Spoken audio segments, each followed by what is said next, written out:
Well, whatever happened to the pipe bomb guy?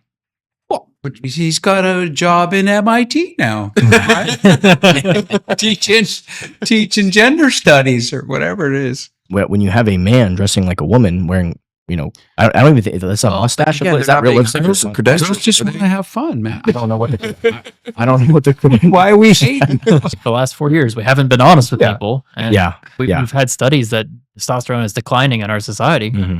That's why. Yeah, and then you see people like Bezos and Zuckerberg all of a sudden start working out, start exercising, living a healthy lifestyle, and all of a sudden they turn in from like the most woke, clownish of the clowns.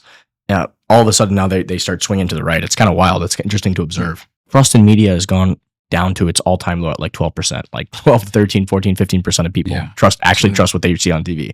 That is pathetic and abysmal, right? So you'd think these people that are in these positions will look in the mirror and say, hey, what we're doing is not working. The lies are not working anymore. People are not believing this propaganda. Let's actually create some real news stories. Let's do some real research.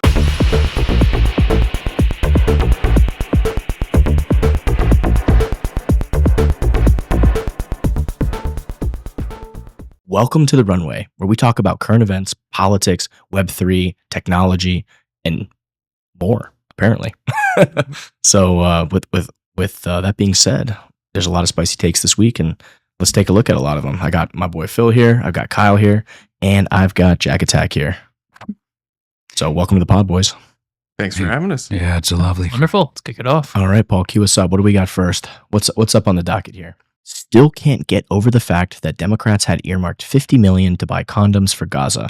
There's only like 2 million people there. The math is not mathing. Money laundering, ? Think about how much they have to hate us to spend our money on this crap.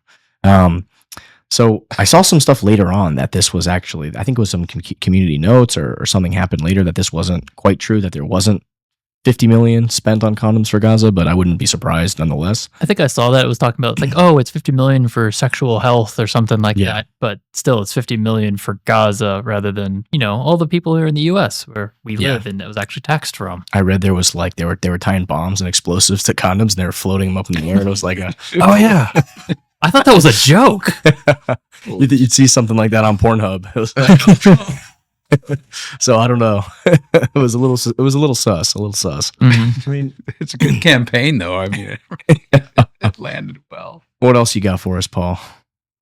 Let's move along here. All right, Balaji. He's always got some great takes. The state subsidized legacy media by giving them preferential access to information, both through informal channels like leaks and formal channels like briefings. Now that's over. This is the flippening. It's all citizen journalism now. So this is the, because there's a post here about the new press secretary, Caroline Leavitt. I guess they're going to be giving independent media personnel access to the White House and to these briefings, which I think is an amazing deal. And I think it's a big deal, right? It kind of signals the changing of the guard where traditional media has had this esteemed prestige role. And now we're seeing that it's going to be based on actual watch viewership and quality. So I think this is important. What do you guys think? I know Tim Pool, I believe, has already applied for it for him and his network. Mm-hmm. And I mean, traditional media is dead pretty much. It's all of citizen journalism now. Didn't we were talking about this at Bitcoin Day with Jackie Price, and she was coming in saying that YouTubers aren't real journalism because you don't have credentials. And she literally says in there that, we're going to give you credentials if you're a YouTuber so you can come in and, do what you do. Yeah. Let me try to play a little devil's advocate here to take Jackie's side of what she was saying. I think we still do need to fix traditional media. I mean, there's a large portion of the population who only watch what they've watched for the past 20 years, 30 years, right? They still think it's the same quality. They still think they're getting unbiased and, totally apolitical takes. But what's really happened is it's become almost this propaganda arm with, government intelligence agencies, et cetera, whether it's NPR or BBC and even your regular, ABC, NBC, all these things, they they have these leaks that the government people leak to the media, and then it's like they want to have a narrative, or they want to push a certain thing, and they give them talking points.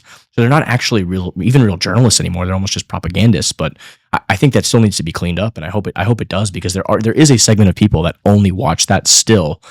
So it would be nice if they can actually look and respond and say, okay, trust in media has gone down to its all-time low at like 12%, like 12, 13, 14, 15% of people trust what they see on TV.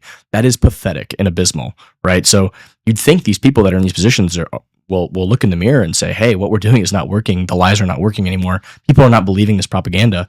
Let's actually create some real news stories. Let's do some real research. You'd think that happened, but it seems like the exact opposite's happening. They're doubling down and trying even harder. And I mean, just the media in itself, cable TV, is just going to be going away, because I mean, I haven't had a subscription to any cable for over a decade at this point, and I know all of my contemporaries don't have one either. So, I mean, it's just going to fade out. It's going to take a couple decades for it to fully disappear, but I don't see how that cable model works anymore.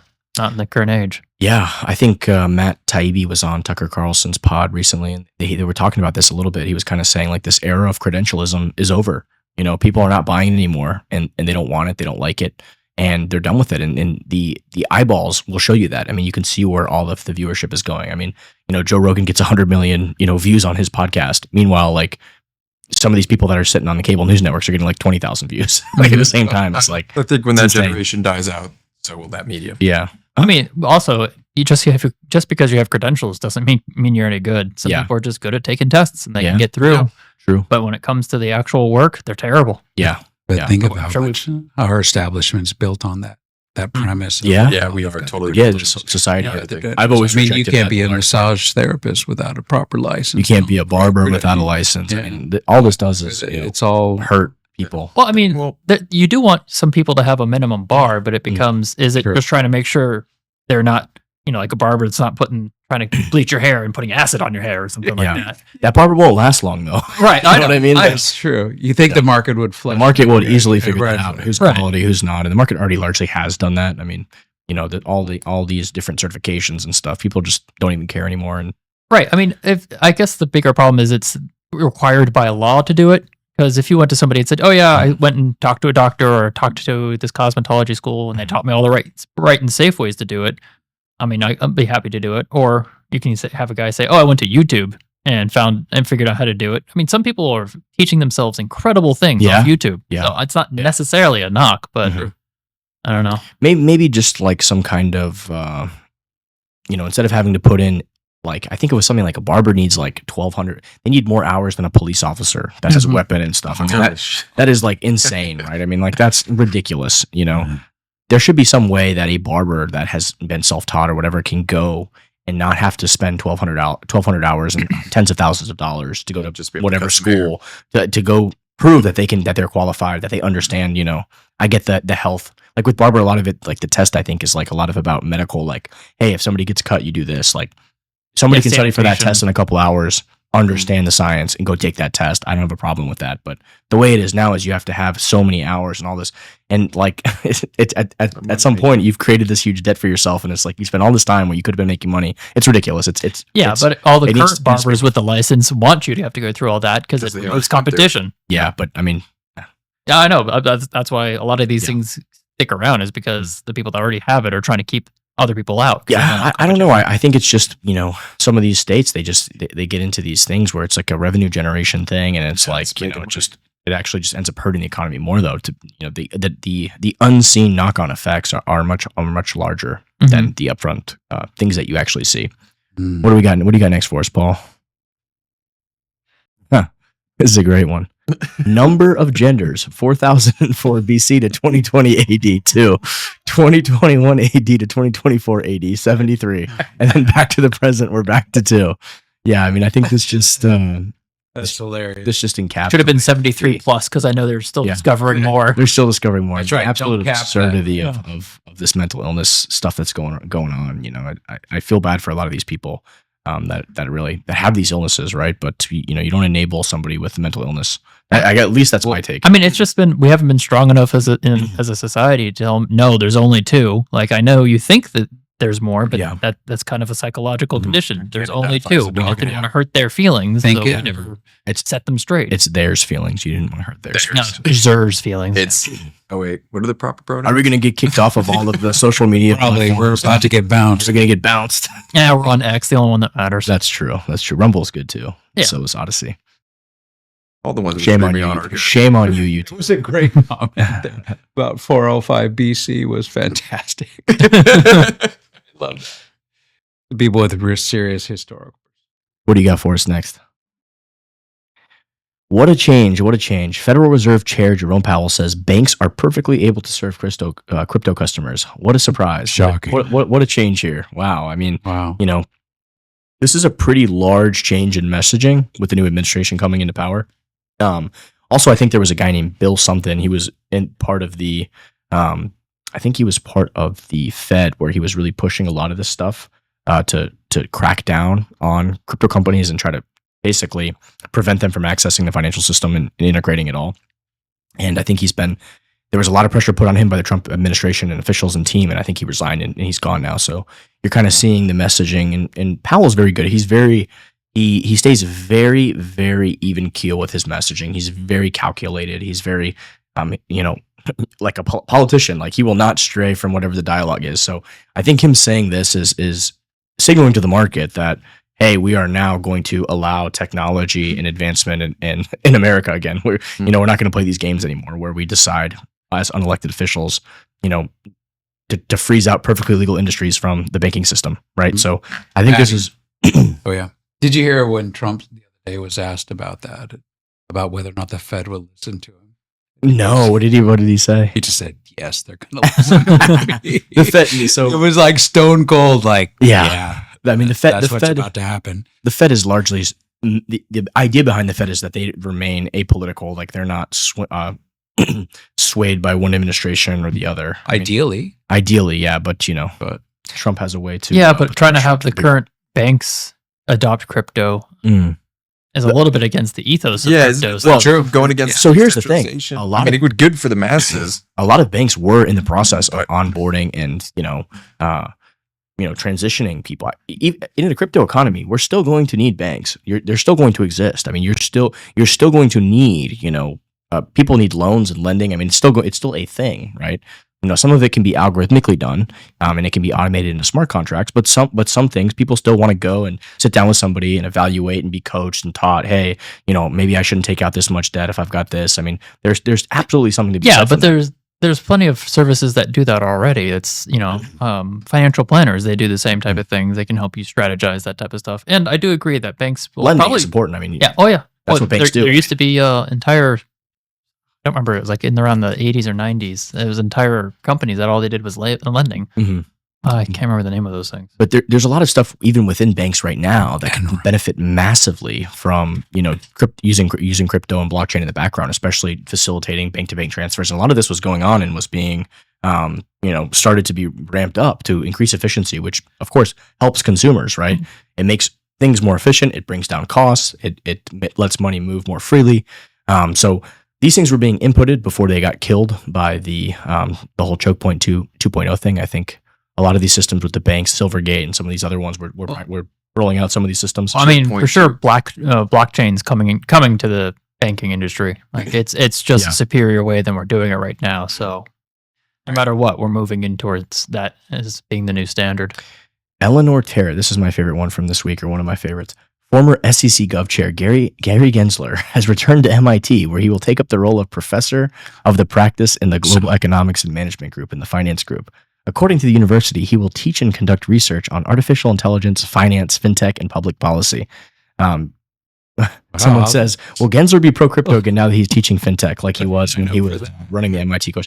I mean, this is ridiculous. This guy's a clown. I can't believe that they are bringing him back after what he's done the past 4 years. I mean, what a disgrace. They just gave him an easy out. But they're going to let him. What's going to happen here? He will teach and conduct research on AI, artificial intelligence, and then in 4 years is he going to be the new AI czar, so he can come in and try to regulate and stop anybody from doing anything and set the industry back, set America back another 4 years? I mean, this is bullshit. That's my take. They What do just you guys gave him got? the cushy out, I think. What do you guys got? Well, it seems like it's a standard Democrat play. You know, you have somebody do what needs to be done, and then you give them a nice cushy job somewhere else. There you go. I know. Retire pleasantly. Mm-hmm. And out on campus with all the co-eds. Which I hear maybe there. This was an interesting one. A study finds that giving men a single dose of testosterone fully eliminated prosocial behavior. Prosocial means to virtue signal, to feign kindness or be admired or accepted. Verdict: men with healthy testosterone levels will be more honest and are more likely to challenge social standards. Wow, what a shocker. So that goes back to what I was saying, is like the last 4 years, we haven't been honest with people. And we've had studies that testosterone is declining in our society. Mm-hmm. That's why. Yeah, and then you see people like Bezos and Zuckerberg all of a sudden start working out, start exercising, living a healthy lifestyle, and all of a sudden they turn in from like the most woke, clownish of the clowns. All of a sudden now they start swinging to the right. It's kind of wild. It's interesting to observe. Censoring people, and with all this crazy, all this crazy woke stuff happening, and we're only going to hire people if they're a certain color of skin, basically institutionalized racism. So what does it say about the argument about toxic masculinity and about how we were supposed to somehow weed that out of the population? I don't know out that. Except for they kept trying to claim all masculinity as toxic. So whenever all of it, right? Basically, whenever a guy would stand up and say, "Hey, that's wrong," they call it toxic when he's just seeing things that are wrong in society, and he's trying to calling it out. Right, Yep. right. I know it seemed like such a wet blanket on anything that was contrary to what they wanted. Mm-hmm. What do you got next for us, Paul? Oh, fun. So here's an interesting one. Not a lot of people know about this guy named called Benjamin Losky. So here's Bruce Fenton's doing a little recap on this. So before Gary Gensler, there was Benjamin Losky. Everyone who was around in the early cycles knew the name of Ben Losky. Losky was head of the New York Financial Services from 2011 to 2015. Prior to this, Losky worked as legal counselor for Senator Chuck Schumer, as chief of staff for Governor Andrew Cuomo, and assistant U.S. attorney for the famous Southern District of New York.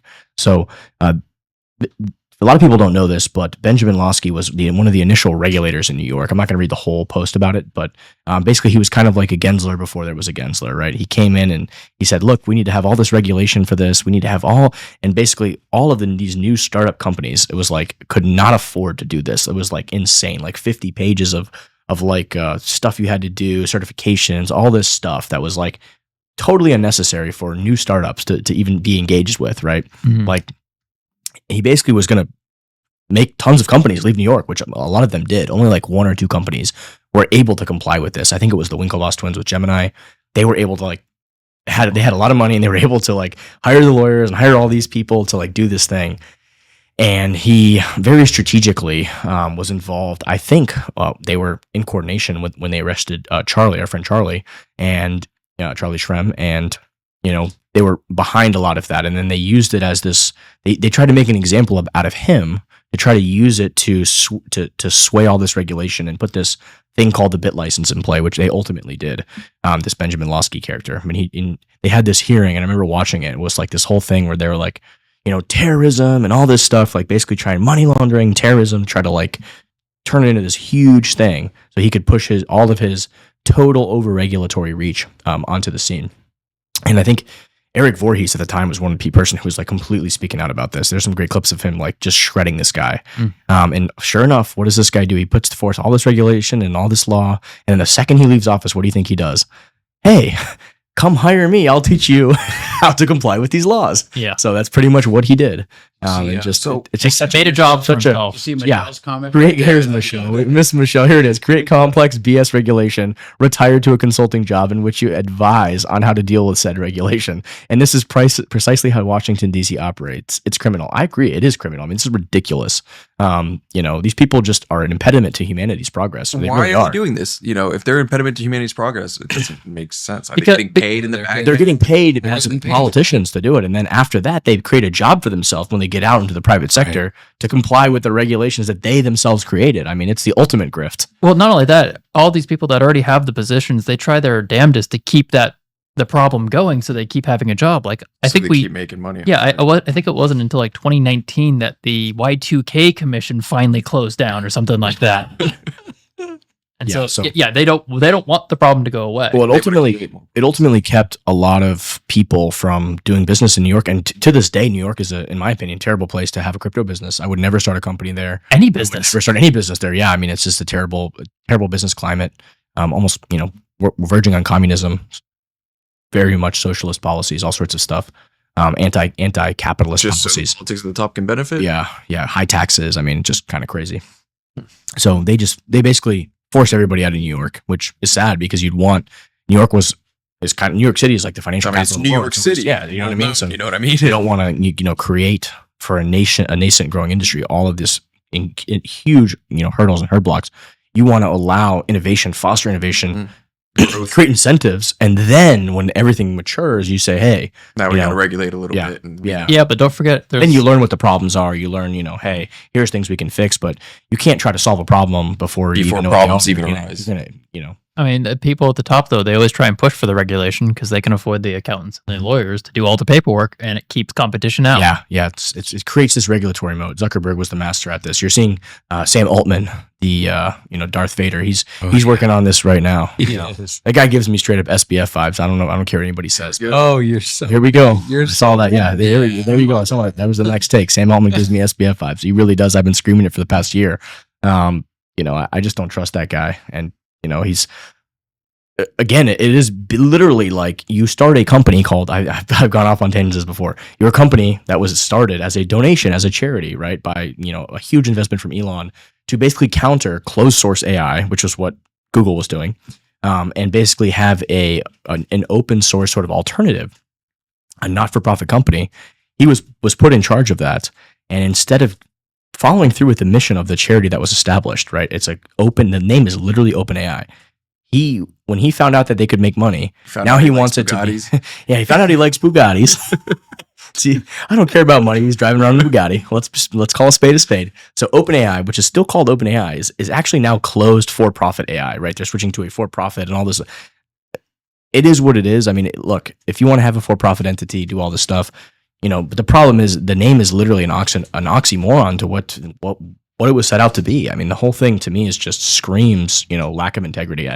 Well, I don't know how to deal with the fact that now we have the DeepSeek one that kind of is undermining his entire revenue model. We'll get into that later. And then Win one too. We'll get into that one for sure. But it's that was a big. He's also got. Then there's all these. Yeah, there's a lot of controversy. A lot of his sister saying that he was sexual. I mean, again, I'm not a guy who's going to say just believe somebody because they say something, right? You got to have proof. But it just kind of adds to this, all of these different things, right? When you their sister's screaming abuse. Yeah, so there's that. I want to go with that one, but after all of the smoke they were screaming about Trump and then no fire ever showed up. It's true. I'm just saying, like, it's just something that's in the ether, I'm not just going to believe everything because she says it, right? But hey, it's out there. The allegation's made, right? Yeah, won't believe it, but I'll consider it. It's just something that needs to be thought about, I guess. But yeah. What do we got here? What do you got next for us? We're going right into DeepSeek. Okay.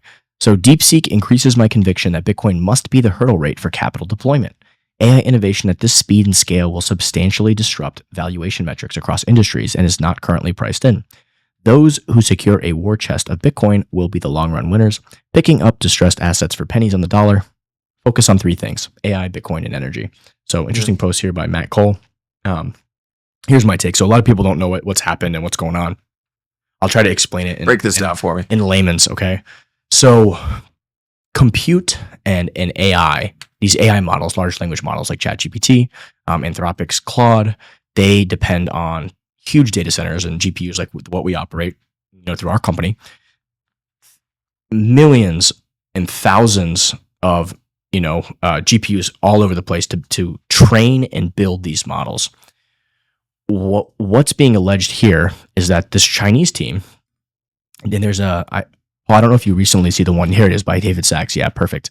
David Sachs actually had a more recent post that I also flagged on this, but see if you can find it from today. I added it today, I believe. It was a really good post. But basically, to train those models costs billions of dollars, in some cases 10s, 20, 30, 40, $50 billion to train for hours to use these GPUs in the data center. They're running energy full throttle, and they're just all talking to each other, training like a giant brain, a huge brain. Think about it. Like you're just training this brain, and this brain can take months to train of just running those GPUs, simulations, processes, AI modeling.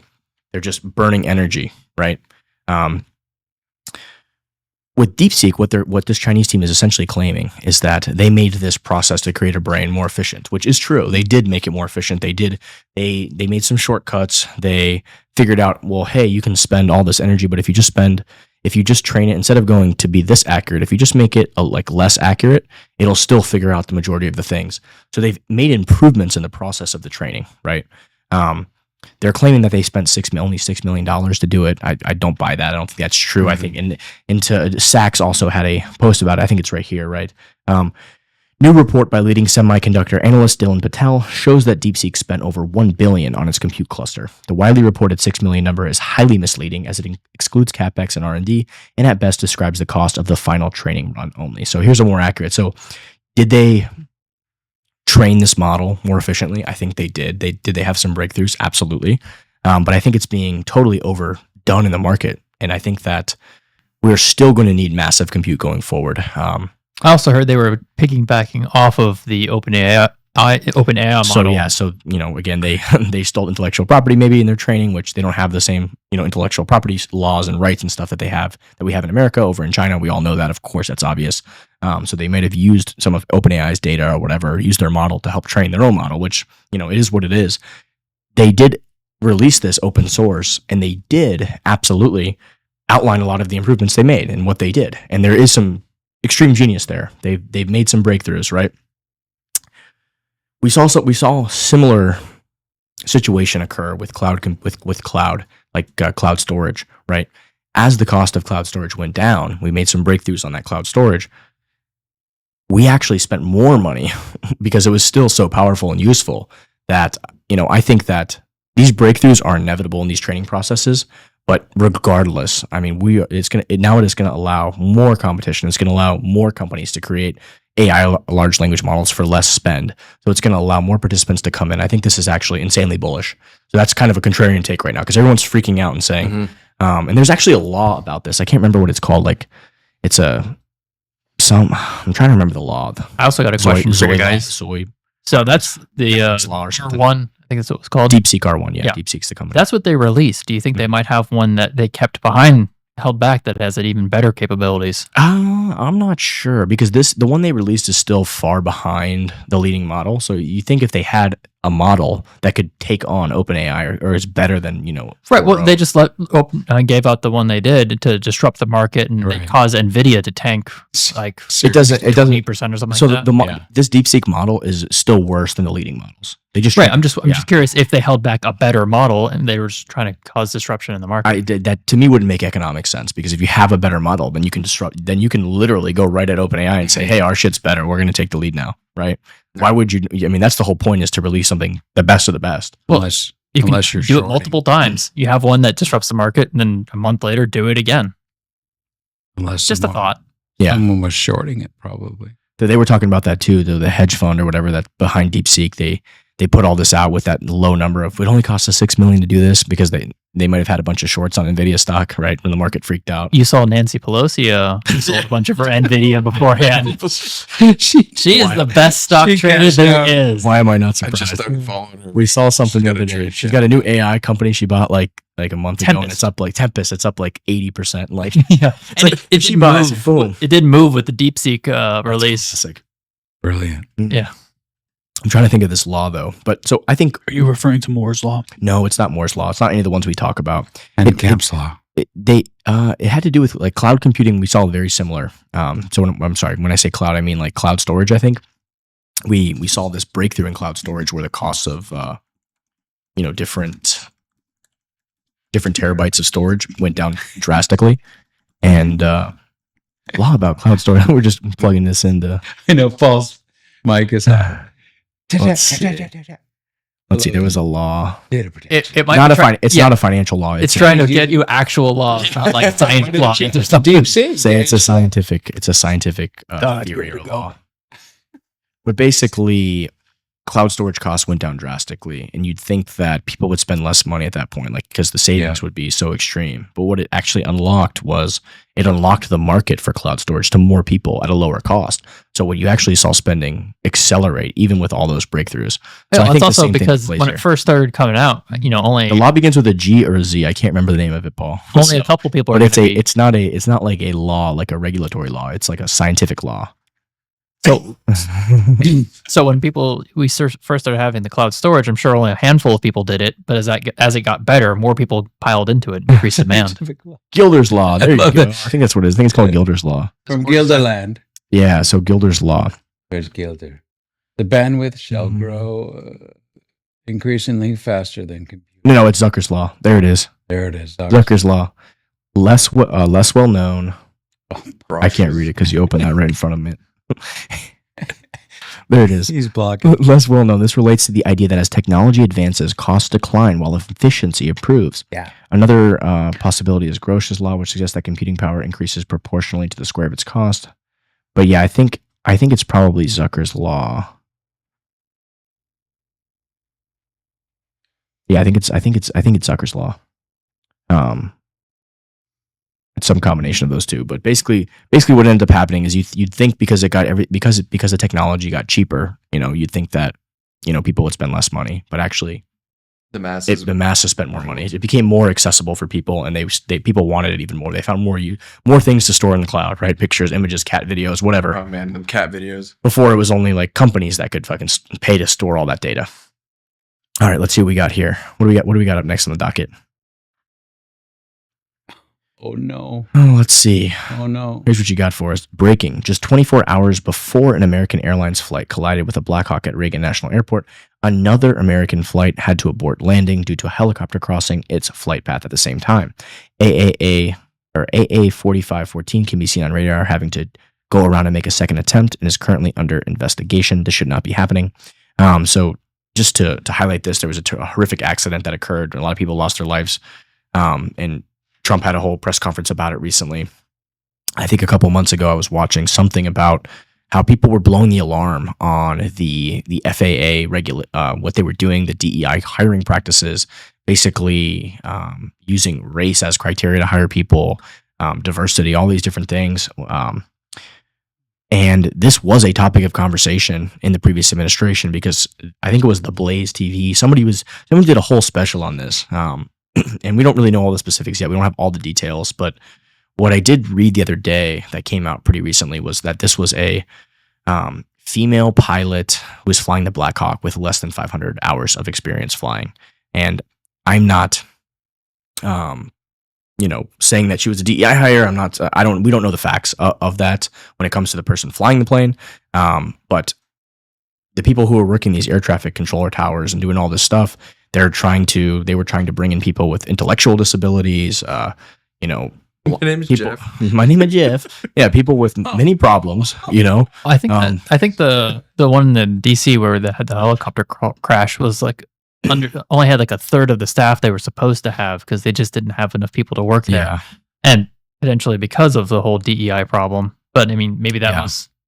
I mean, again, I have no problem with, trying to hire people with certain disabilities. It just depends, what are you hiring them to do? Are people's lives at stake? I mean, should we be making an effort to hire people with psychiatric disorders and intellectual disabilities when people's lives are on the line? Mm-hmm. I think absolutely not, right? I mean, this is ridiculous. This is insane behavior. We should always be going for meritorious hiring. Yeah.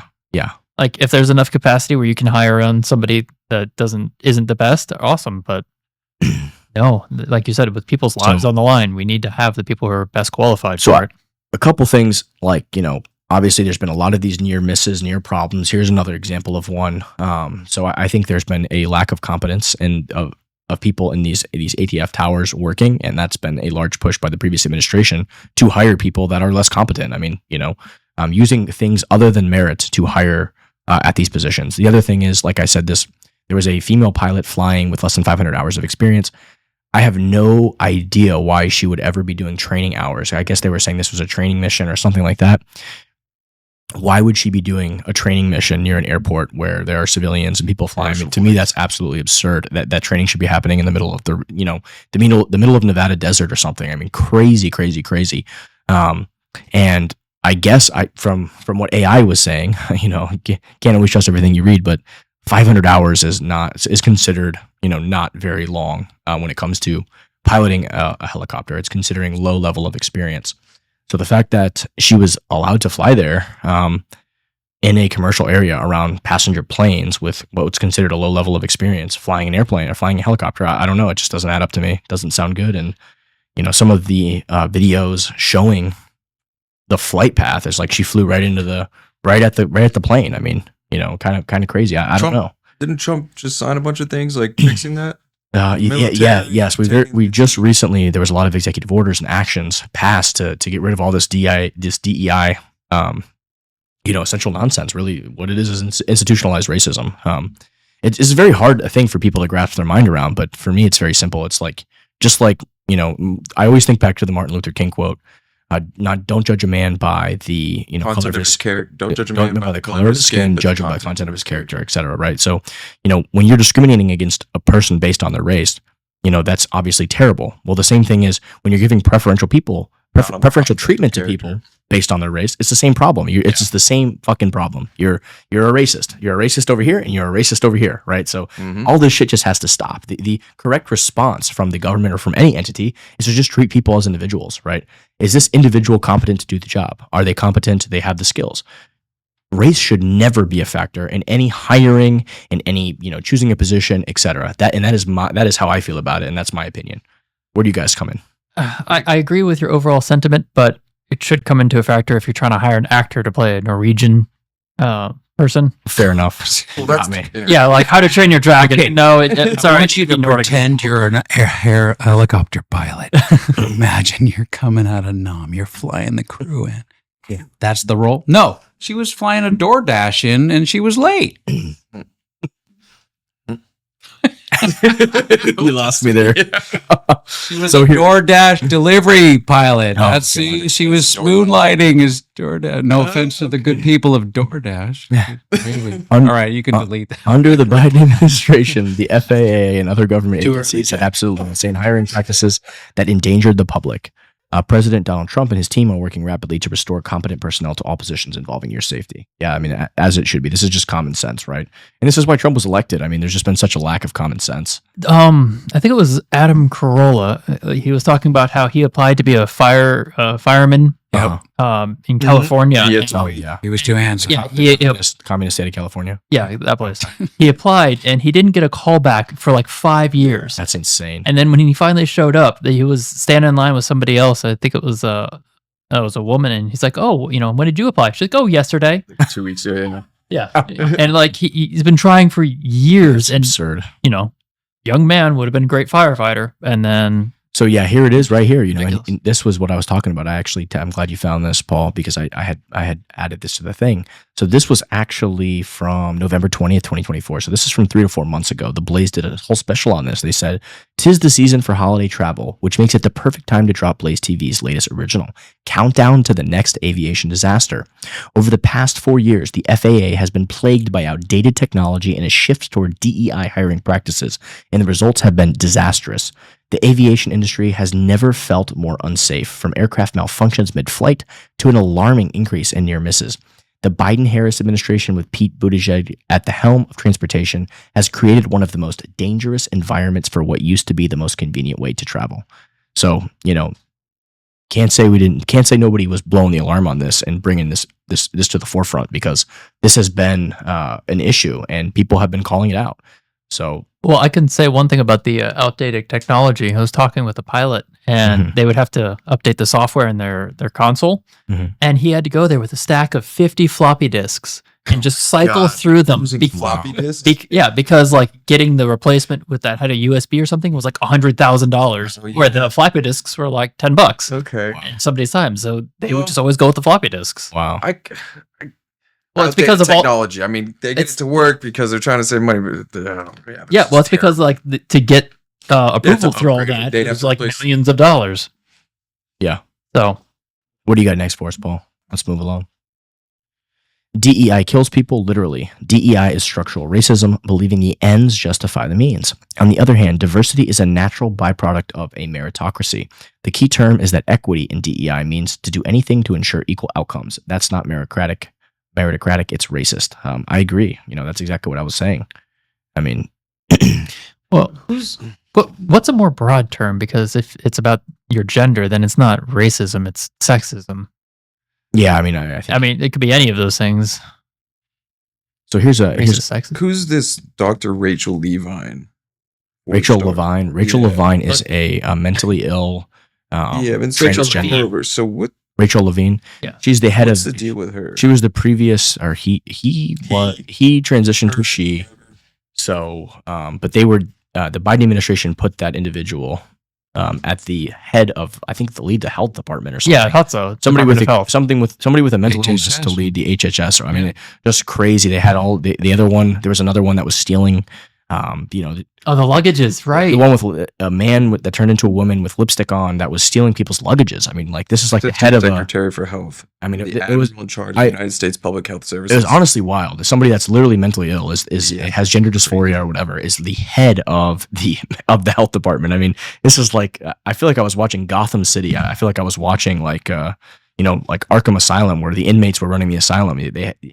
How could some of these people get security clearances? The head of the other one with the lipstick and the bald head, that one was stealing. You have a picture of that one? Yeah, that one. Yeah. That one. I mean, that is obviously that's easy blackmail. This is a nuclear secretary. The admin of the nuclear secretary. I mean, this is insane. This individual is clearly mentally ill, has lipstick on and a bald head, and is stealing people's luggage from the airport. I mean, this is the person that's in charge of a nuclear agency. And this is all the DEI this is insane. How does this possibly happen? Oh man. I mean, just totally insane. So, do we criticize the behavior or the person? I mean, the behavior. No, the behavior is absolutely in positions of responsibility. This person should not be. I mean, if you want to do that, but don't be put in a position where you're, responsible. This person is literally leading an energy department. This is like, it's crazy. They have access to nuclear stuff. I mean, that's crazy. I mean, totally absurd. What do we want them to look like then? Somebody who doesn't look mentally ill and who clearly doesn't have a mental illness and who is stealing people's luggage. So there is something about that surface image that betrays something else going on, right? That we don't trust. I mean, obviously, I'll just speak for myself. When you have a man dressing like a woman wearing, I don't even think that's a mustache. Is that real lipstick? Those just want to have fun, man. I don't know what the why are we hating? I don't know what the credentials are here, but I mean, that is insane. I mean, this person. We're back to credentialism. The person's clearly mentally ill. What are the credentials? We want our air traffic. It sounds like the credentials are DEI.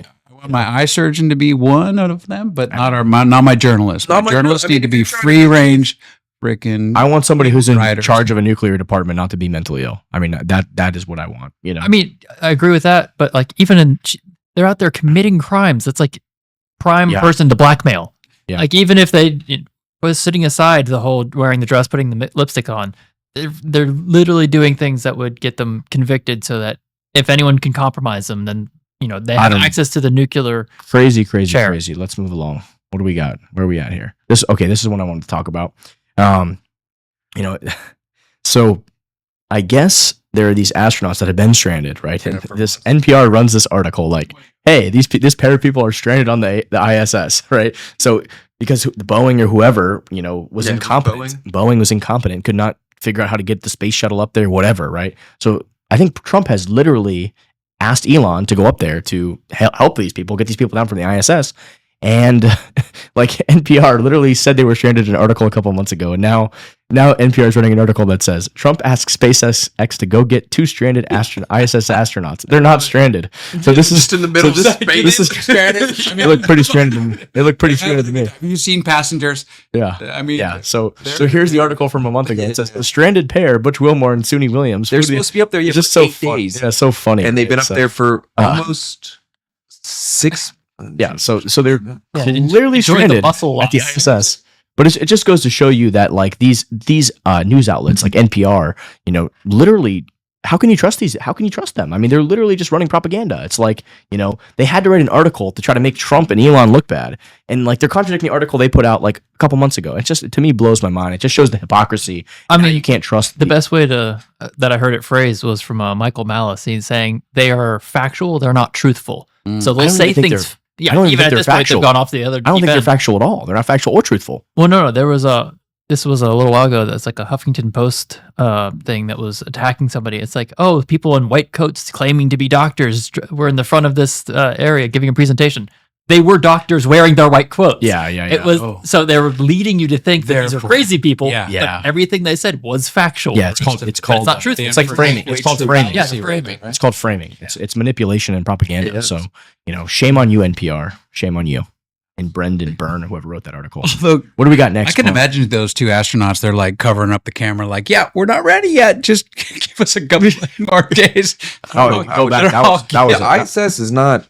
Here's another culture. Am I the only one that saw that? Go back to the Washington State one, Paul. There we go. I want to talk about this. Washington State Democrats voted not to inform parents if a child is sexually abused by a school employee. I mean, you cannot make this shit up. I mean, unbelievable. House Democrats on the Educational Committee voted expand on that? Against, is there more context? They voted against an amendment to House Bill 1296 that would have required school districts to immediately notify parents if a student is the victim of sexual misconduct by an employee. I'm not sure if more context would make that better. No, I just want to get a big That's just somebody underneath says so hard for me to believe this shit can't actually. You literally can't make this shit up. I mean, you cannot make this shit up. You literally can't make it up. Parents are also not entitled to receive immediate notification if a criminal action is deemed to have been committed against their child or by their child. I mean, that is just insane. Who are they trying to protect here? Where That's a good question. The state trying to protect the teacher. The state. I mean, crazy. Wow. Parents are not entitled to receive prior notification when medical services are being offered to their child, except where emergency medical treatment is required.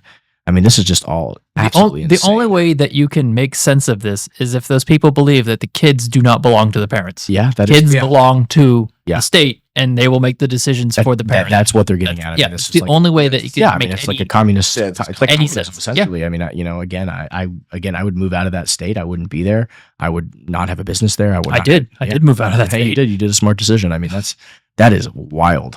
I mean, we're living in two separate realities. I mean, you know what I mean? Like, to me, that's like, you try to do that shit to my kid, I'll fucking kill you. That's how I feel, You try to you have somebody at school sexually abuse my child and you try to hide it from me? Oh my God. I will fucking kill you. That's what I'll do. How does the kid not immediately tell the parent what happened? Kids are kids. They tell kids. It's weird. Kids. Kids are they don't you tell anybody what happened. This is a secret. Kids are impressionable, right? It's the same reason we don't want these children, all these young adults who have been literally castrated at the age of 12 and sexually, mutilated by these doctors, are having regrets. They're coming out and saying, "Oh my God, I regret this. I was 12 years old. I can't think." That's why we don't let kids have guns. We don't let kids, drive, drink, do all these different things, get tattoos. Have you seen some of those interviews they give though? That's heartbreaking. It is very sad. It's very sad. Those interviews. Oh, that's gonna be terrible. Yeah. And there are certain transgender individuals. I can't. There's one of them that I mean, if you're adults like Blair White, she's a good example. Yeah. You make those decisions as an adult, and if you can live with yourself and you realize, I mean, one of them is like, yes, I understand this is gender dysphoria, but I'm happy being, my transgender self. All means live your life, do your thing. If you're like, I have ADHD and I still function. It's some mental shit that's going on. Like we all have Kyle's fucking severely autistic. Yeah. I'm just kidding. I've got the good balance of meds finally, so I'm able to fake it pretty well. We've got 30 minutes left, man. Yeah, we don't say that's normal because it's not. It's a fucking mental condition, and we accept that, right? That's reality, right? That's reality. Accepting reality. So Kyle, there's an app for that. You see, I can when your curve's about to drop off. He's about to be maniacal. But I'm gonna go count the tiles and make sure they're in the right orientation. They're not, which bothers me. So here we go. Here's this is another one I love. So Trump's pull this one up, Paul. So Trump has been basically trying to pull the plug on all this crazy spending the U.S. taxpayers are on the hook for, funding all these different so-called independent media organizations in all these different countries. The U.S. radical left has been using U.S. taxpayer money to fund radical left political parties and media around the world. One This of the is why we don't trust media. One of the largest Hungarian opposition media outlets is upset by Trump's executive order halting U.S. foreign aid for 90 days, as Hungary's independent press stands to lose millions of forints in funding. Makes you wonder how independent one can be when relying on another country's money. Open that one up. Open it up. Open that up. That's too funny. They just put in their own kimono. Oh, that is just crazy. I mean, that we, just absurd, just a bunch of nonsense. I think a judge just put an injunction on. There it is. It stops. That's a good one. He might have. Yeah, go down a little bit. The Kenyan president. I was I had tagged this one too. So the former president of Kenya mocks countries who are upset that Trump said he won't give blank checks to any more to foreign governments. Why are you crying? Yeah. It's not your government. He has no reason to give you anything. You don't pay taxes in America. I love this guy. Thank you. Yeah. I love that. We should cut him a check. Yeah. We'll cut him a check. We'll cut him a check for common You know what? sense. I'm okay with his that. next election, I'm going to vote for him. I'll send him a donation if it's legal. I mean, I don't think he can interfere in foreign elections or something. I don't know, but I don't know. That's never stopped us before. that is true. Touche. All right. I love this one. 2025 is wild. Republicans are fighting for a Kennedy Democrat. Democrats are fighting to stop him. Republicans want clean food and safe vaccines. Democrats are fighting to stop them. What the hell happened to the parties? Yeah, I think we've seen such a radical move of the Overton window to this total, nonsensical, far left woke nonsense. And I think a lot of these people on the left have not even realized what's happening, that many of the people who were center left, people like Elon, people like Tulsi Gabbard, people like RFK Jr., right, have turned around and say, whoa, we're censoring free speech now. We're, taking away medical autonomy from people over their bodies. Like, what the hell is going on here? So yeah, I mean, I think the Overton window has moved so radically that all of these center left people who have reasonable positions that, even if you don't fully agree with it, you can understand it, have now become part of the new Republican Party. It's this broad coalition of let's come back to reality here. Well, one of the guys on X, his handle name's like Homath. And he's talking about how the two parties are right now, and basically it's all the Republicans and then Democrats. But the Democrats, most of the ones that are still actual sane liberals are seeing what's happening, and it's all just funneling into the Republicans. Yeah, because they're just going crazy and they just keep going further. Yeah, and so everyone's lining up under Republicans now. What do you think, Jack? Oh, they made their bed. Yeah, they made their bed. They got to line it. Yep. You would. Let's see what we got here. Play out good though. I think so too. I think nature is healing. I think everything is healing, starting to heal. People are starting to wake up, and we're starting to come back to reality and common sense here. I want to be cautious about an overcorrection because you can go too far the other direction. I'm all for what's going on right now. I have no problem. Well, you're but right. It'll always, like I said, nature will come back and let's see. find the correct way. Well, and as by the way, back to that the conversation of the media, right, and shifting to the flippening as they described it, right. There's a risk of that as well, that we go so far out into that realm of what conspiracy theories and stuff. Well, independent. The problem is all the conspiracy theories have turned out to be true. Well, the track record is impeccable over there. What was a conspiracy theory a year ago is now accepted as reality. Yeah. So do we look at it as like a pendulum? So we take that ride. We're going to go far out. We're going to shun the establishment bit. Mm-hmm. Go out and see whatever happens with. We're just gonna have to take it at some point. It's like we're just have to take it as it comes. I was telling a coworker one time, like when the whole Jeffrey Epstein stuff exploded, and I was like, man, it's gotten to the point where these conspiracy theories, I'm not gonna believe them, but I'm gonna listen, because if he's telling me there's lizard people and then he puts a body on my desk, what am I gonna do with that? Like, okay, I guess there's lizard people now. Yeah. I mean, this whole thing, the term conspiracy theory, like, came from the intelligence agencies when they tried to discredit a narrative, right? So it was like a psyop. But now it's like a psyop. Yeah. You can see how all these things are being labeled conspiracy theories. This is actually coming from these intelligence agencies that are literally working hand in hand with the different media agencies. So yeah, it's got intelligence agencies' fingerprints on all these things. This is conspiracy. It's because the intelligence agencies are basically going to these news and saying, "Here, we're leaking you this. Here's this thing. Here's the narrative we want you to push. Here's what we want you to say." Right? It's actually becoming I feel like a badge of honor now if you get called a conspiracy theorist, because it means like, oh, they're calling me a conspiracy theory. Give it 6 months. Right. Give it 6 months. So given those same forces at play, right? Because they're not going to relent in it. So we can, assume and count on the fact that they will essentially infiltrate the independent media as well. give it a few years, give it a whatnot, because they'll the just whole idea- be inside it'll the be same game. different It'll be the same game playing the other direction. They don't necessarily have to infiltrate because they don't have to corrupt somebody. They just have to push somebody else to the front, which they could do with Or- YouTube stuff. Like okay, if yeah. somebody's saying what they want, They've been doing just that. push it. Yeah, Right. pump them up. Using them, They channels, suppress. the But, I mean, whatever but still, the thing is, YouTube isn't everything. Now we've got Rumble. There's Odyssey. There's other platforms that are growing. There's Spotify now. I think Joe Rogan made a deal with them, and he didn't want to be censored, and he signed the contract with them and said, "Look, you're not going to take my shit down." Oh, I right? love that. So there's these people like Rogan. They have more power now. They can say, "No, we're not going to do this. We have the reach. We have the money. We have the sponsors. Like you want me to be on your platform here." We're going to rewrite the rules, right? Which is powerful. Do it our Right? way So now, not exactly, your way. exactly, and really shame on YouTube for what they've done the past 4 to 10 years. It's been just disgraceful, in my opinion. People Yeah, but it over there. makes an opportunity for someone True. that wants to challenge them. I mean, it's going to be hard to win against the CIA money, but Yeah, true. Yeah, small steps.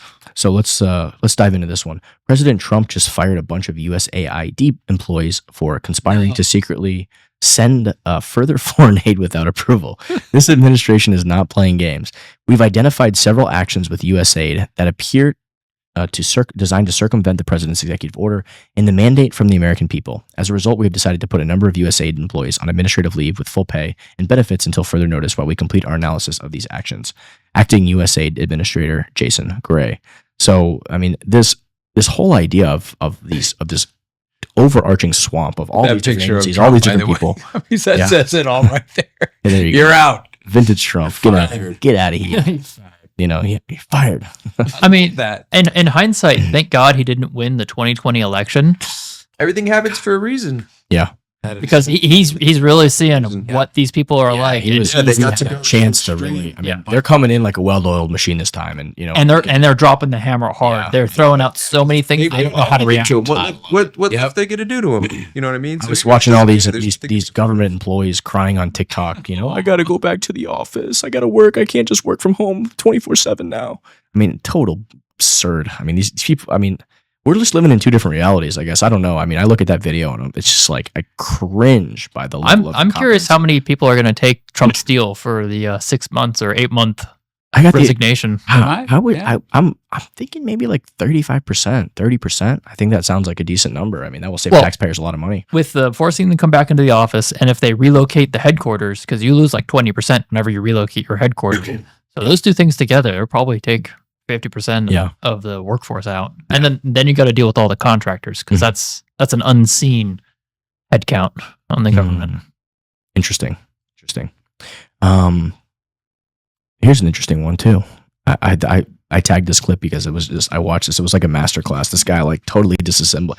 Can you pause this real quick, Paul? Will we be able to hear it when you play it, or will it just play? Right now, the audio isn't feeding directly into the roadcaster. So Oh, okay. the So- listener is not hearing so it. nobody I can hear can it. reroute that. No, Yeah, that's okay. Go ahead and recap I'll just recap it Yeah, real just quick. recap. But this was a great interview that they had on this segment where Stephen Miller is like, this guy's not playing any games. I mean, he just totally disassembled all the premise and the framing of Jake Tapper's arguments here. Just totally full of propaganda, pushing narratives. But basically, what's going on here is that Stephen Miller's basically saying like, hey, all these career federal service people that have been in these positions for 60 years and are on pensions and been working in the government and staying home 30 days out of the month and not going to the office, they're overwhelmingly seriously, like straight up, straight. I'm not even over exaggerating. And they basically said you can permanently work from home from now on or something crazy. I should have gotten a federal job and then just gotten another job. No one would tell. That's a lot of people are doing that. That's exactly what's happening. You're exactly right. They're stealing from the taxpayer, and at the same time, they're working other jobs. You hit the nail on the head. Overwhelmingly, the career federal service in this country is far left. Tapper says, I don't know that's true. He goes, at USAID, 98% of the people donated to Kamala Harris or other left-wing candidates. Tapper goes, you're demonizing an entire workforce. It's like, no, this is just the reality of the situation. I mean, when you look at like YouTube and you look at Google and like, where do all of the employees send their money? 98% of that money goes directly to Democrats. I mean, that is not an impartial organization. That is not a balanced organization. I mean, that is How did those organizations get so skewed?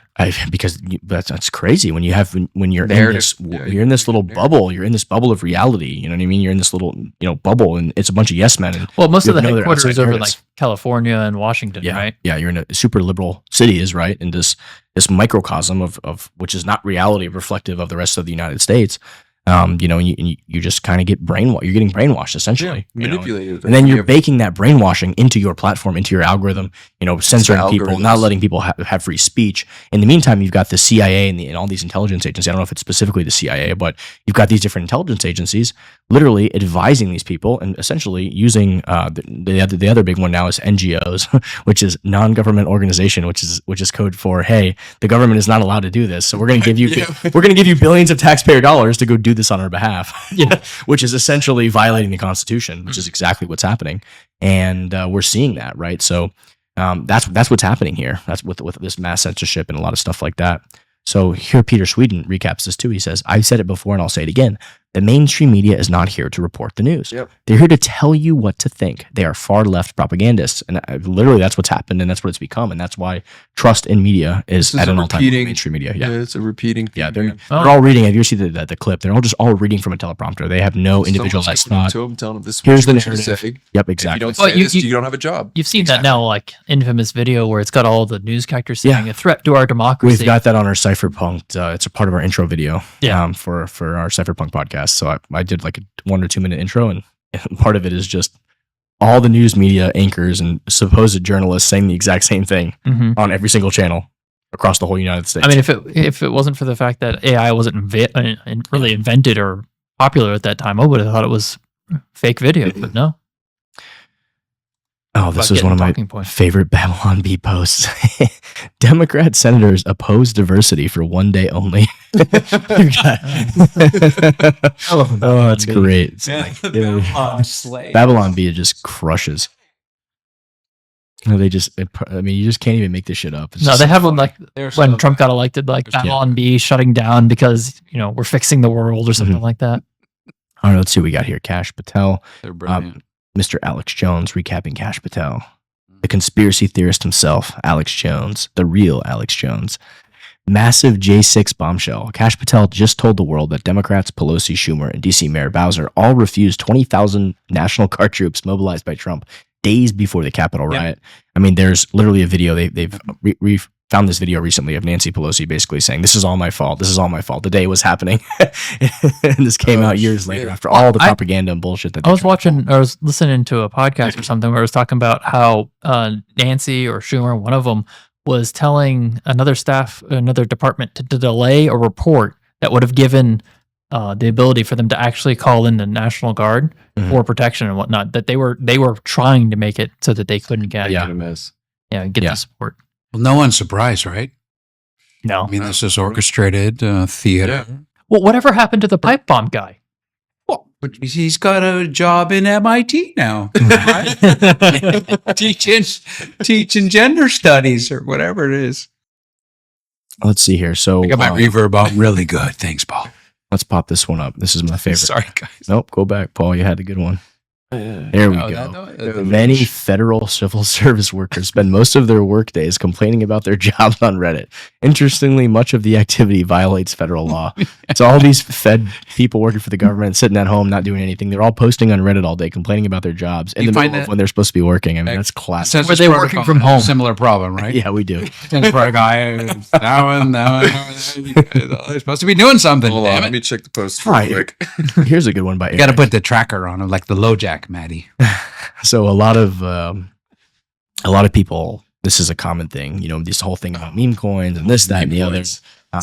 Good, bad, the negative. I personally don't care for that. Coin. I think my personal take is that I've seen good use cases for certain meme coins, but by and large, I'm not a huge fan. I think it. So for example, a guy had a daughter who had cancer and she couldn't afford treatment. Okay. So some total degenerates just made this meme coin of their daughter's name, and basically they raised like millions of dollars for this guy so he could get. See, there's always a good story. So he could get his daughter this treatment. Yeah, good story. So the guy was basically like, "Oh, this is really, really." Then he rug pulled. No, and then the IRS knocked on their door. The whole point of it was that hey, we're gonna give you most of the supply of the coin, and we're gonna do some degenerate gambling, and like your daughter's gonna get to pay for a cancer treatment. So like in my mind, that was really cool and pure. And people that's an awesome way to. It's an awesome way to like quickly raise capital for somebody that like really needed it. And the guy was like, "Look, I'm gonna sell this so I can have and he was like very transparent with them. He's like, I'm selling this coin so I can, fund this, and I'm going to send others so I can fund this. So like to me, there's the silver lining there of like, hey, that's a cool use case.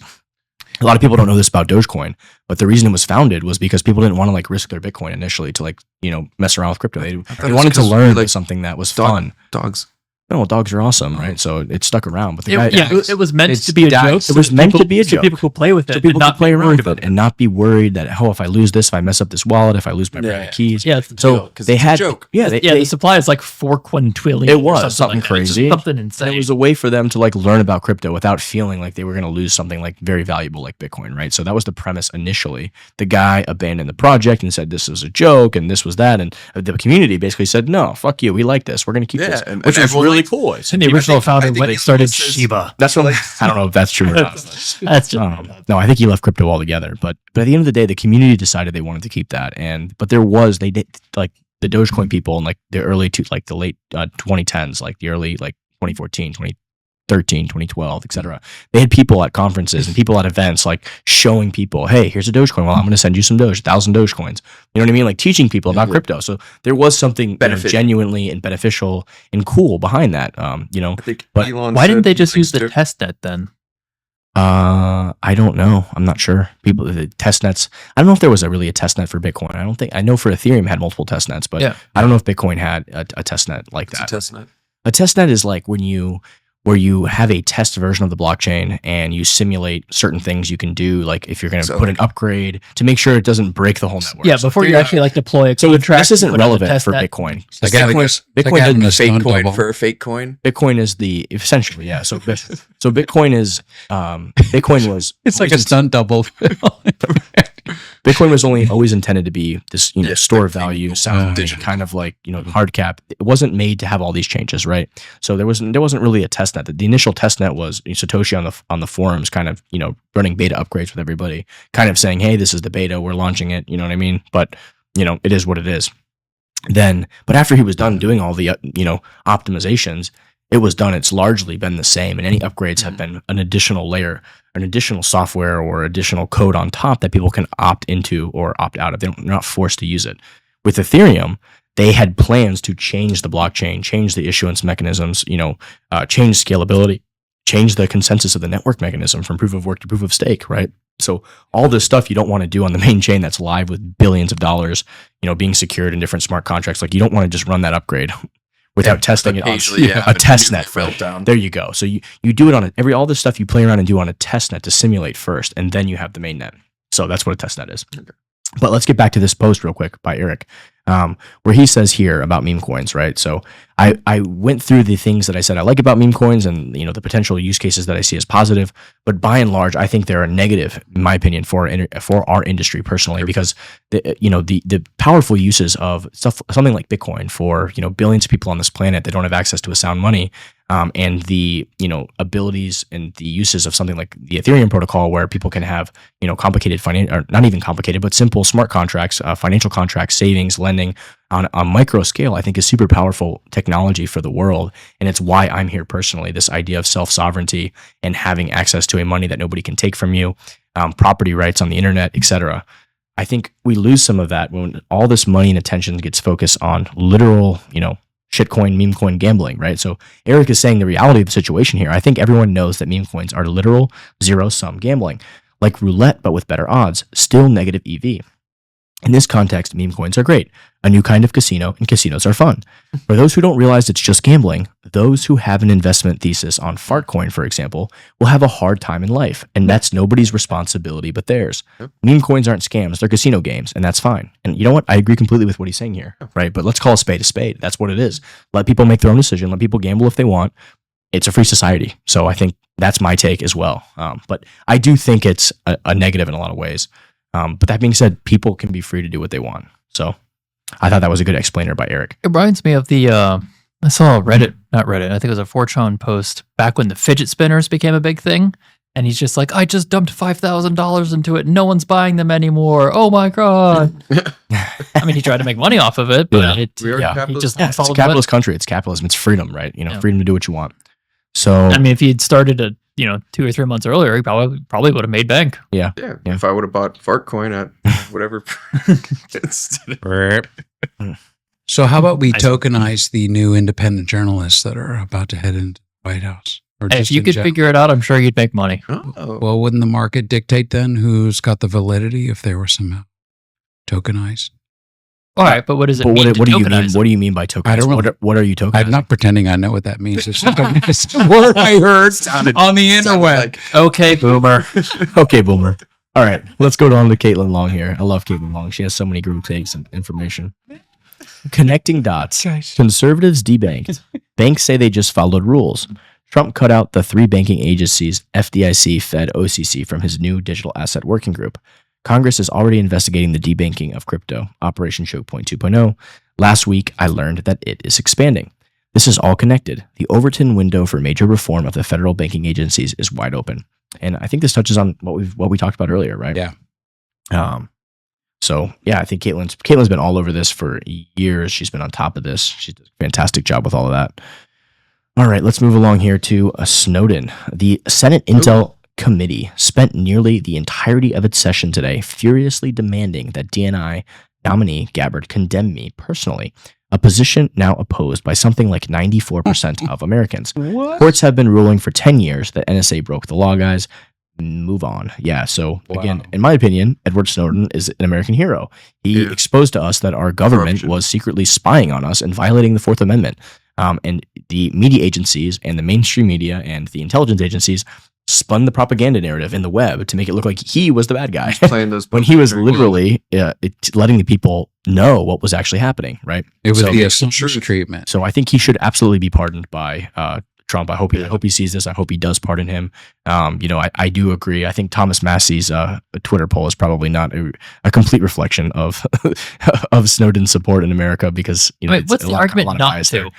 The argument not to is that he essentially exposed U.S. secrets and went public with national national security. Except for the U.S. was breaking the law. Of course, right? And again, this is like a famous. I think this is from like You're not supposed to look behind the curtain. There's another Ayn Rand quote about this, right? When the criminals are when the people who are exposing the criminals are being prosecuted as the criminals, you've got a broken society. Yeah. It's something along those lines. I always have her quotes in my head, but I can never. Well, we'll make quite it get a Matty Ice quote get the at this right point. quote, Yeah, right? So totally. here goes Paul. He's going to go on. He's going to try to find the quote. I know he is. Yeah. Let's clean this one up. So it's basically the Julian Assange treatment, right? Don't use the new Chinese AI model. It'll probably won't allow you to answer. It was even worse though because Softening it too much. with Julian Assange, I think there was some he did release some compromising names for people that were in operations. Yeah, something like that. Where Snowden was just pretty much entirely in the clear, saying, "Hey, the NSA's doing Yeah, I this." and stumbled breaking across Okay, this. thank you. Right. Pretty sure. So, Yeah. I mean, I think Assange should be pardoned as well. But I think so too. I think he was. They commuted him or something. They did no, something. Ross Ulbricht was, or they got Julian. Assange is already Speaking of back in Ross, Australia. Assange they released Assange from prison. Yes. to Australia. Yeah. Oh, Yeah. okay. I don't A couple of months ago, right? Yeah, they were gonna kill that guy. He was like, he would look like shit. I mean, they dude. He. Oh my God. Oh yeah, they even if you put him in solitary pretty much. Yeah, for I mean, 3 years. even if you think what he did was wrong, I mean, come on. The guy had served his time. They had him locked away in this little Honduran embassy or Nicaraguan embassy. It was terrible. Ecuador. In a hole. Ecuador. There you go. It was. And then the British grabbed them, and it's just the whole thing is a nightmare. So Wow. All right. Oh, let's see. Ross is free, right? Let's see here. Amen. I don't know if we could find the quote. I think it was an Ayn Rand quote, but I could be wrong. Don't worry about that quote, Paul. It's not important. Let's move on to the next Letting take. it go. Well, Let's let it go. What do we got here? We saw So- that one. We already read that one. so how do we keep from the next generation of the people that said the wrong thing or exposed the wrong thing from Oh, somehow you're gonna being pull up- incarcerated? What are you saying? Well, so what's before us, right? We just witnessed this round of whether it's been Ross or Julian, Uh-huh. or how do we help defend that next round? Because I feel like it's just going to recycle itself. There's going to be that next group of Take that said, correction out of well, you said too much, you exposed the wrong people. when you have. You- I mean, I don't think we are leading. Can we ever We need- do it? We need to I follow the don't think we'll- Constitution. The problem is when you violate the Constitution and you get called out for violating the Constitution, like what the NSA was doing in a lot of these I agree. intelligence agencies. You know, where's the consequence for that? Where's the, you know what I mean? Yeah. These people operate outside of the law. They think the ends justify the means. Right. That's the thought process of what's happening. They think needs- we're doing this to keep you safe. There needs to be some justice for against these people. Like, okay, they broke the law. Something needs to happen. They need to be brought to justice for one, because you need to make sure that no one else is tempted to do this in the future, because there's consequences. Yeah. If they break the law and there's no consequences. Well, I think that's why they don't want to confirm Tulsi Gabbard, and they don't want Kash Patel. They don't want these people. They just want, these people want absolute power, and they want carte blanche to do whatever the hell they want. They think the ends justify means. That's the logic, right? So, hey, we can kill 20 people, 50 people because we're going to save 200 people. And we think that, based on this, we're going to lie to millions of the masses, and we're going to pressure social media companies to stop people from having free speech because we think we know. We think we're smarter than everybody else. And we can tell everybody what to do. They only see us as numbers. They don't see us as people. So like, we know better than these people. We know how to do this stuff. And So maybe the new wave of independent journalists perhaps can help defend the things that were fundamental to hopefully, like to our foundation in the first place. Also make it so you can't shut them down. Like Snowden had to flee, but he still got the message out, and with all the decentralized media at pretty big cost to his personal life, right? Yeah, wasn't he married? Paul, can you go back to the other take you had up? Let's pull that one up. The one that was previously just up there. I thought it was a good one. Here it is, right there. Leave this one. Just riffing. Here it is. Representative Jim McGovern.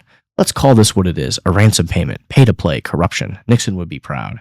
Oh. So this was his little take on this little Axios, which is another Sam Altman funded far left media channel.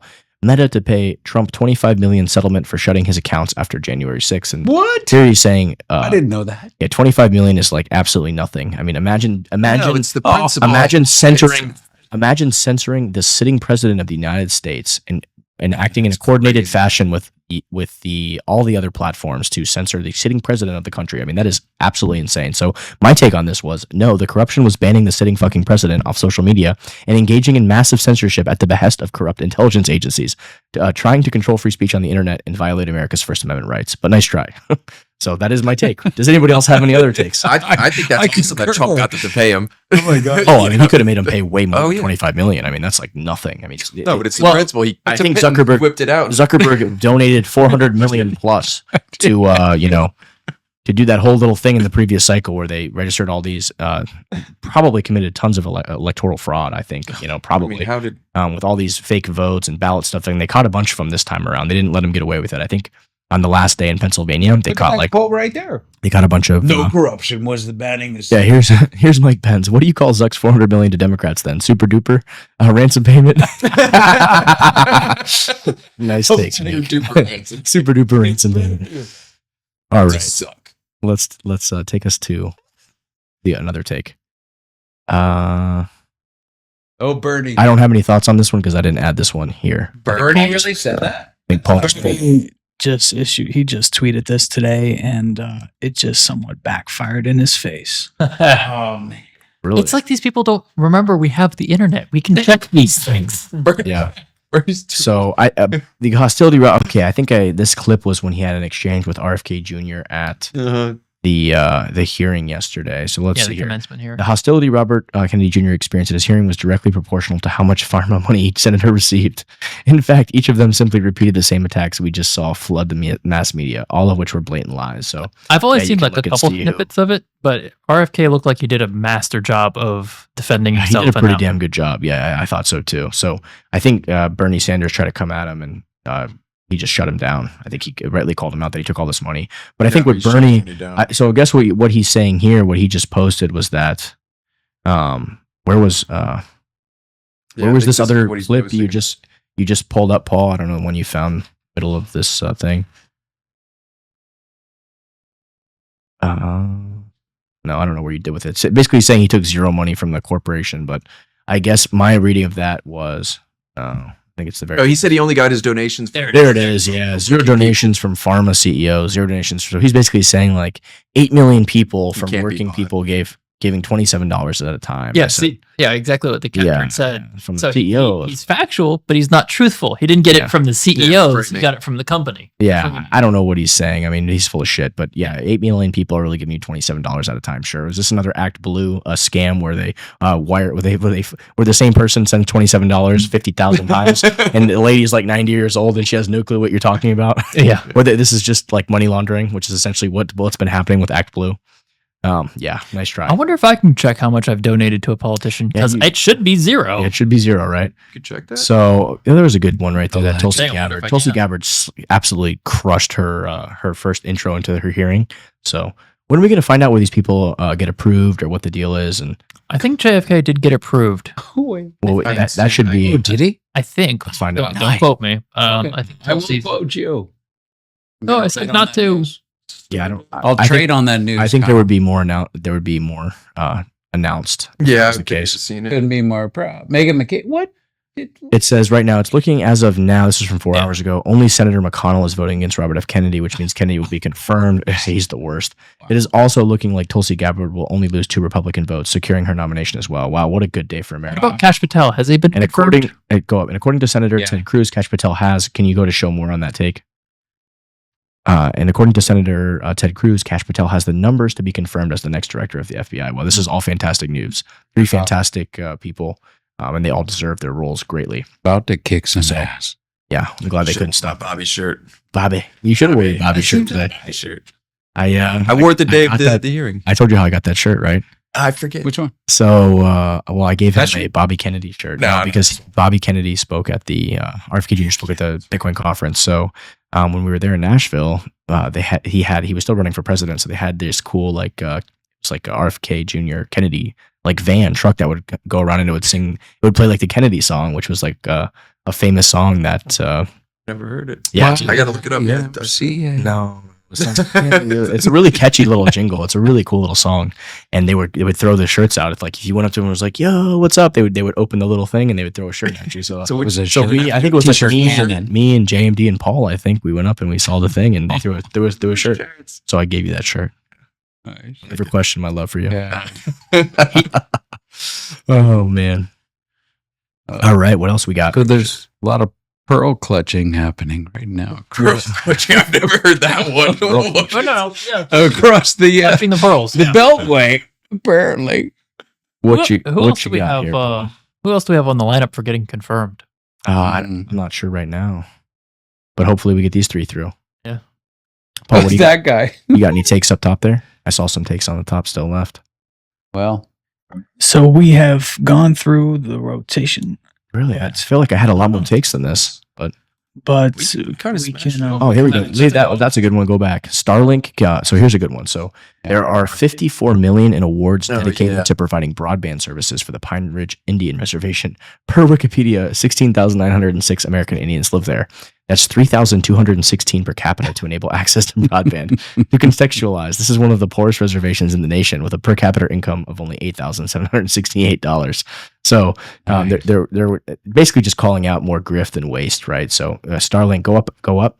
So Elon basically says go to the back. So Elon basically is saying Starlink can do it for approximately 10 times less. So basically what he's saying is that instead of wasting $3,200 per person to enable this internet, he can do it for like $300 a head. So that's insane. Would that be through savings. Starlink? You would do that? These people that are His company. these people that honestly, this should be a crime that if you waste that amount of money to do a job that could be done literally for 90% cheaper, like you should literally be charged, Be held with responsible. freaking crime. The reason, You should owe the taxpayers. I mean, part of the reason why it costs them so much is because So usually they always have to do all these studies to actually get insane. government approval to I actually got do to the job. Satellites are in the atmosphere. We're gonna send you a couple thousand little Starlink things, and you're just gonna put them in your little teepee. Well, no, I'm going to need a light pollution. I'm going to need a light pollution study. reservation. I mean, it's They're living in fucking teepees. They're in Indian reservation. I don't know what they're living on.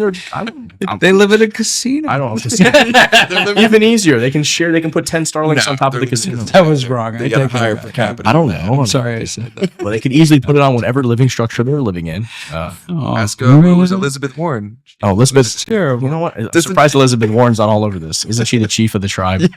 Damn. Let it go. The grift never ends. The grift never ends. Oh man. Oh man. What else? What else we got here? Oh man. British Hodl. British Hodl. You'll be a slave. I love that.